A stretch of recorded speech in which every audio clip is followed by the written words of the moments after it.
Perfect. Go for it. I'm here to back you up and we'll make this episode shine. Okay. Hello, everyone, and welcome to Women Over 40 Losing Weight. I'm your host, Dr. Kisha Pickford, a nurse practitioner and holistic weight loss coach.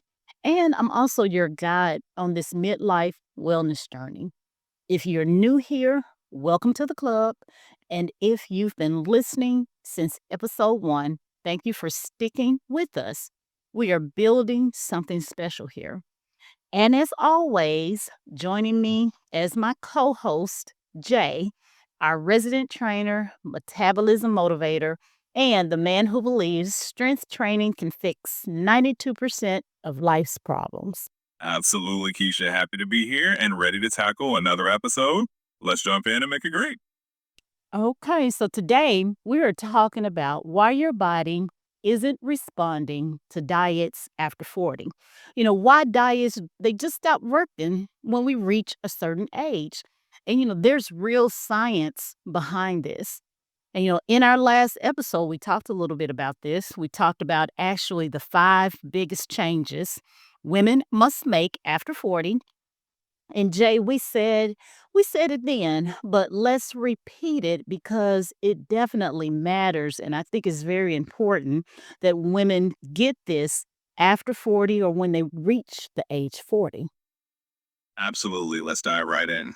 It's such an important topic, and I'm glad we're revisiting it because understanding the why really helps everyone see that it's not just them, it's real changes happening in the body. So let's break it down and give everyone the insight they need. Okay. So we talked about, weight loss after 40 is a different game. And I want to walk everyone back through why. These, are not guesses that we're giving you, and they're not just our opinions. These are actually researched, proven reasons why our bodies no longer respond the way it did at 27. So we'll start with reason number one, and that goes with hormone shifts change everything. Estrogen starts declining in our 40s, sometimes earlier. And estrogen plays a major role in how our body stores fat, uses carbohydrates, and even how hungry we may feel. Studies have shown that women can gain an average of 1.5 pounds per year during perimenopause, even without changing their diet or how they eat. So, if you've ever said, I'm doing the same thing I did before, you're right. You may be functioning or operating at the same thing or the same level, but your hormones, they aren't. They have definitely changed at this age. Absolutely. And that's such a crucial point to understand. It's not that you're doing anything wrong. It's just that your body's playing by a different set of rules now.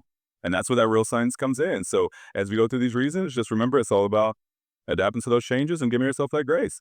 It's not just you, it's a natural shift. Yeah, it is a natural shift. And then, we just have to remember that those same diets, they don't work. Okay, so reason number two, let's head into that. Muscle loss equals slower metabolism. And I want to say or state that again that we lose 3 to 8% of our muscle per decade starting in our 30s. And, muscle loss speeds up after 40. Muscle is our metabolic engine. The more muscle we have, the more calories we burn, even while we do absolutely nothing. So when muscle goes down, metabolism goes down with it. And this is why your intake, your normal intake of food and liquid, suddenly becomes too much sometimes for your body to handle or metabolize. Absolutely, that was perfect. And that's exactly the point we want to get across. As that muscle decreases, it really changes how our metabolism handles the same foods we eat. So you nailed it that time. Let's keep on from here. Okay. All right. Reason number three, it leads us into talking about insulin sensitivity and how it drops. By midlife, our chances of becoming insulin resistant greatly increases. And in a study published by the Cleveland Clinic, it was found that insulin sensitivity can drop by as much as 30% during midlife years. And if we are familiar with insulin resistance, we know that this means our body's cells do not respond properly to our insulin hormone. And this miscommunication stops blood glucose, or most people say blood sugar.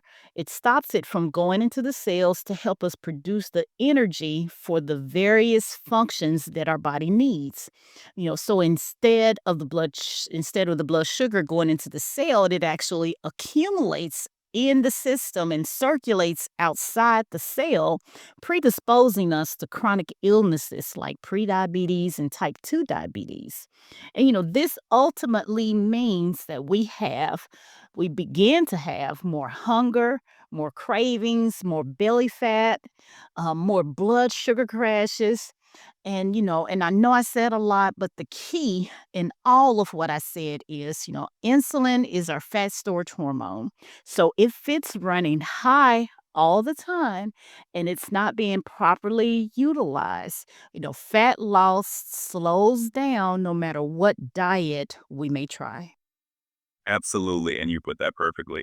It really does come down to understanding that insulin piece, because once we get that, it makes it clear why just cutting calories or doing the same old diets won't do the trick. So that's a really important reason. I think you covered it really well. All right. Well, thank you, Jay. Let's head on into reason number 4. And that's centered around our stress. More stress, worse sleeping leaves a bigger harmful impact for weight loss. This stage of life, as we've said in previous episodes, it comes with all kinds of hats, careers, aging parents that we're caring for, owning our own businesses, kids, grandkids. We're wives, we're aunts, we're sisters, we have bills, and we just have life in general. And, basically, increased stress levels in all of those hats that we put on, whichever day, whichever hour. Stress raises cortisol, and cortisol literally tells our body to store fat, especially in the belly or around the abdomen. And, in one study I read from the National Institute of Health, it was reported that women who sleep less than 6 hours a night have a 31% higher risk or a higher chance of becoming obese. Absolutely, and that really drives home how much stress and sleep are connected to our weight loss journey. It's not just about diet and exercise. It's really about managing that stress and getting that sleep so that cortisol doesn't keep working against us. So that's a super important reason. Thanks for sharing that. Yeah, you're welcome, and thank you for backing me up on some of these talks and topics. It's really nice to have a co-host who understands and knows the science just as much and can help me practically lay it out so that everybody else can understand.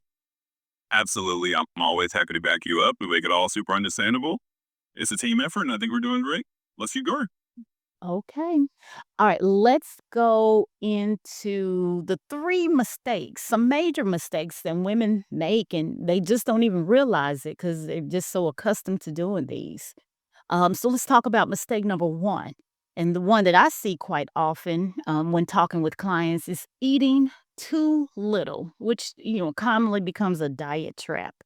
When we've been dieting for 20 plus years, eating small, it just becomes a habit. A lot of women come to me telling me, that they eat very little throughout the day.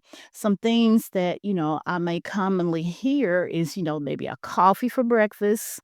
I had a snack for lunch and a small dinner. And when I dive deeper on the specifics of what they may have had or what they may have eaten, it usually is only a coffee for breakfast. That's it. maybe dry tuna and a few crackers for lunch. And then the dinner, may consist of a small salad with minimal dressing or toppings, nothing extra on the side for dinner. And they're wondering why their body, it just won't let go of the weight. But, here's the truth. If you don't eat enough, the body slows your metabolism down to match the shortage of food and drink coming in. And your body thinks and begins to protect you from starvation. And it also begins to block fat loss. So we're not able to lose weight. Absolutely, and that's such an important one to highlight. It's really common, but like you say, when we eat too little, the body's just trying to hang on to what it has because it thinks it needs to protect you. So that's a huge mindset shift, and I'm glad we're talking about it. Yeah, I am too. Another one that I commonly hear, which is, goes into mistake number two that we or women often make, is that we do cardio on overload. We are running, walking ourselves to death literally, but cardio on overload. I did this myself. I'm sitting up here talking. I was that person. I did 5Ks, I did half marathons, multiple boot camps. We did cross training back in the day. It really wasn't called cross training then, but I had a personal trainer who literally did the things that people now call cross training. We just didn't have that word for it. I got off into hit doing that 2 and 3 times a day. And listen, I will say, cardio, I'm healthcare, so cardio is good for the heart. But at a certain age, your metabolism really needs the muscle building as well. The more cardio you do without the muscle building or strength training, the more muscle you lose and the slower your metabolism and fat loss gets. And Jay, this is really your area of expertise. What are your thoughts on this? Absolutely, Keisha, and you nailed it. Cardio is great for your heart, but when it comes to preserving that muscle and keeping your metabolism strong, strength training is key. It's all about that balance. You don't have to ditch cardio entirely, but and that muscle work in is really what's going to help. So it's definitely a big piece of the puzzle. Yeah, it is a very big piece of the puzzle. And one I still struggle with some days because lifting a weight or trying to do some body type of resistance or weight, it is a struggle, but we just have to put it on front center when we think about exercise and make sure that we are definitely getting in um, muscle training or strength training. Absolutely, and it is a process. It's one of those things where you just keep it consistent and do a little at a time. But you're right, making it front and center really makes a difference. Yeah. All right, so let's move on to mistake number three, and that is relying on willpower instead of having a healthy surrounding environment. And this is a big one. People say, I just need more discipline. No, ma'am. You need a better setup for your environment. Your environment, it drives your choices more than your motivation ever will. If snacks are front and center on the counter or in your home, you're going to eat them. I know this for a fact. You're going to eat them. If the water bottle is hidden at the back of the cabinet, you won't even think about water. You won't even drink it. If your bedroom feels like your workspace, you got paper, you got computers, you got tablets, you got your calculator, you got your phone, you got everything just out around in your room or just scattered across your bed. You won't sleep. You'll be always trying to finish that task or that one last thing before you do try to go to sleep. And, all of that plays havoc or wreaks havoc on how you're gonna take care of yourself, your wellness, and get the proper, amount of weight off. So we really have to be careful when it comes to what's surrounding us or how we set up our environment. Absolutely, and that's such a key insight. It's really about making those healthy choices the easy choices. And when you set up your environment to support you, it just becomes a lot more natural and a lot Let's about willpower. So that's a great point. Yeah. So, let's get off with given those, mistakes that women, we commonly make. Let's give some solutions. I hate to put all the bad out there and not really give people anything that they can really do to try to improve things and some things that they can work on. So, let's go off into solution number one. And it's simple, balance your plate so that you can stabilize or balance your blood sugar. When our blood sugar is balanced, we begin to have, decreased cravings. Our hunger evens out, energy rises, our mood stabilizes, and insulin begins to calm down. And, insulin, we're going to talk about that again. It is the key for women over 40. When insulin is stable and performing as it should in response to blood glucose or blood sugar levels, the body finally feels safe enough to release fat or help you to lose weight. Absolutely. And that's such a great first solution. Balancing your plate really is a game changer because it's a simple but powerful shift. When you keep that blood sugar stable, everything else gets a little easier and your body just feels more at ease to let go of that weight. So that's a fantastic place to start. Yes, it is. And it drives us on into solution number two. We're going to go back to strength training. And now because it's the real game changer. And, as I said, Jay, this is your lane, but let me try to start it out just a little bit.